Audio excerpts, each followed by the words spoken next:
Hello people of YouTube, Rich from PCGamesN here, and Curse of the Vampire Coast is out for Total Warhammer II. To help you get the most out of the new faction, we've got a couple of interviews with the designers to bring you. They'll talk tactics, strengths, weaknesses, ways to counter them in multiplayer if that's where you're at, and they'll share some anecdotes of their favourite units. Stick around at the end for a particularly amusing one about a bloated corpse gone awry. So enjoy, give us a like rating if you do enjoy it, and subscribe for plenty more PC gaming and Total War videos on PCGamesN. In particular, next week we'll have a couple of features about the design of the Necrofex Colossus and other units. So thanks very much for watching as always, and we'll see you next time. Take care.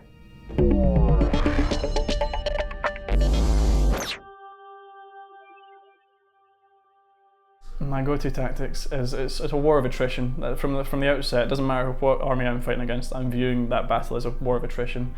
I've got more men than them typically. I've got the ability to summon men or zombies onto the field, so I'm able to trade. I'm able to sort of like take losses and not let that phase me. Like I can lose a whole unit and the battle isn't lost. So with that in mind, what I would typically do is have your sort of Prometheans in the front line and then saturate them with zombies as well, so that it's hard to get to the Prometheans because you've got all these sort of zombies in the way. So a fodder / Promethean front line, and back that up with the multiple range units that we have available, because they can deliver a lot of armor piercing sort of damage. And deck gunners, yeah, your sort of gunnery mobs, Queen Bess, all manner of artillery, and you just hold. It's basically this sort of like kind of cold grip of death. You hold them and then you just blast them to pieces. That's the general strategy of Vampire Coast Army, I'd say.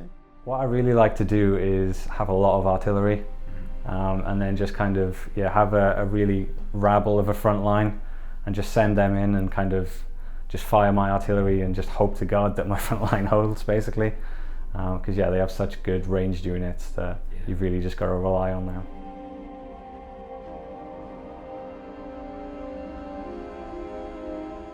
It's definitely its speed. It's 100% its speed. Like it's if you set up in a very like condensed, sort of very organized formation and you keep to your formation, you've got a good strength. But if you've got a fast-moving enemy or an aggressive enemy that's trying to like, pull you apart and you don't hold together well enough, then you're going to be in for some trouble, because your firepower is very squishy, very vulnerable. So if one enemy charge gets in there, then it could be game over. So it's keeping information, keeping sort of your ranged units protected. That's the sort of, I think that's the crux of the Vampire Coast roster for sure. Vampire Coast infantry, they aren't exactly the greatest. They're not renowned for their sort of stiff backbone. So with the Prometheans, these armored sort of crabs these are perfect for fulfilling that sort of bulwark style role for the unit. So they're able to sort of hold the line, really give it a sort of like a solid spine, so that then you can play around that and keep your enemy at bay, keep them at arm's length, and then sort of deliver that sort of cannon fire and musket fire and really sort of deal that punishment to them. So they're there as sort of a bulwark, basically. Probably, just kind of standard melee infantry, I guess. Just that ability to have a reliable front line. Your front line is kind of unreliable.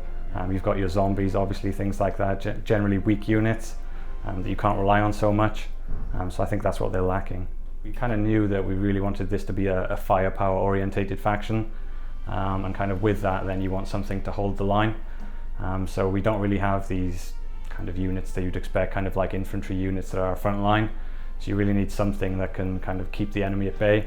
So that's where we wanted our monsters to kind of come in and be that role, essentially. So you have things like the Leviathan that are just massive armored tanks, essentially, that can really just keep the enemy at bay while your artillery and your gun line essentially just rains damage in.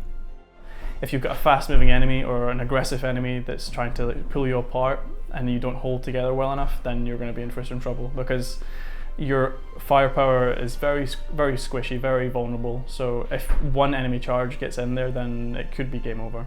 So it's keeping information, keeping sort of your ranged units protected. That's the sort of, I think that's the crux of the Vampire Coast roster for sure.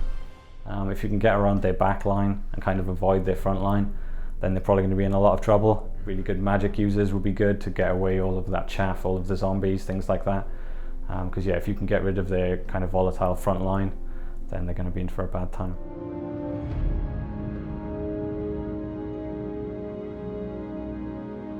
think it will slow it down slightly. Like it's definitely sort of, again, it's an attritional faction, so you're able to sort of slow the battle down to your pace and engage on your terms. They play similarly to the dwarfs, so it's definitely something that will slow the pace of a battle down. But also, they come equipped with the extra powder ability. So the first few shots of a Vampire Coast army will deal more damage than the subsequent ones. So that will dictate how you approach the Vampire Coast. Like, so if you approach them head on, you're going to like suffer a lot more casualties. So it's a different army to approach. Essentially, it's difficult to sort of take them head on, basically. Right, and you advocate sort of moving around the flanks with something mobile absolutely. like a Wood Elves? Trying to keep them off balance and make sure that they don't get that sort of initial big volley off on you before you charge. So you want to be running around the flanks with like cavalry or warhounds, or harassing them from a greater range to sort of bring them to you. Presumably not many factions will be capable of that though. I mean, the Queen Bess has a huge range. Oh, absolutely. I mean, you're going to take some casualties, but it's a case of positioning and making sure that you're not like advancing headlong into that sort of fire. Queen Bess is very powerful, but it's a lot of investment for what is essentially a small zombie crew. So if you can get into combat with them, they won't last very long.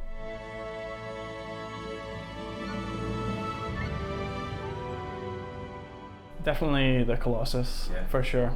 He's just such a fun unit, just in general, just how his animations work, how he operates mechanically. Like I think his escape mechanics are very fun to sort of play around with, because that was something that the animators worked quite hard on, to have the zombies literally fall from his sort of chassis. Just his overall firepower, because it's not just his cannon, he's got like the riders on him as well, so he's got 5 zombies with sort of rifles on top of him, so he's always a threat. So definitely my favourite. It's the workhorse of the Vampire Coast roster. It's their sort of one of their apex units, so it's sort of a jack of all trades. One of the Necrophix Colossi in the trailer had a flamethrower. Yes, that's the Gallows Giant. He's the special one. He's more geared towards close combat than his other sort of cousins. He's not got as great a range, and he doesn't fire whilst moving, but he's able to sort of project flame over your lines and sort of incinerate sort of ranks of infantry. But in close combat, that's where he excels. I found the Prometheans a little bit tricky to use, but I did do a lot of tar pitting with zombie mobs and bloated corpses as well, which are crazy. Like deleting an entire unit essentially. One bloated corpse got 73 kills. Yeah. Like, can you talk a little bit about the role of bloated corpses and where that idea came from? It was we're sort of drawing upon the source material for this from a White Dwarf, and this was a unit within that roster, and it's just something that's interesting for Total War, because it's not something that we typically do. We don't do units that just trade. Like, that's like they'll deal damage, they'll take damage, and then one will retreat. But in this situation, we've got a unit which will just literally destroy itself and take the enemy with it. So I think it provides a lot of interesting gameplay sort of aspects, where it can be a complete waste of resources, or it can be an incredibly good use of resources. Yeah. So it's a high risk, high reward type of unit. It rewards players for hiding it well, keeping it in the backfield until late in the game where the enemy can't respond to it, or in a forest. Or in a forest, hide it in the forest, keep it in the back, or hiding it behind your crabs, behind your Prometheans, behind your Leviathan, and sort of blocking line of sight so that the enemy can't get contact with it or shoot it from a range. So it's sort of like a mini escort mission for your players. Yeah, I mean, we have so many different kind of units that have different roles in this roster that we've never done before. Obviously, like a suicide unit is something we've never done before.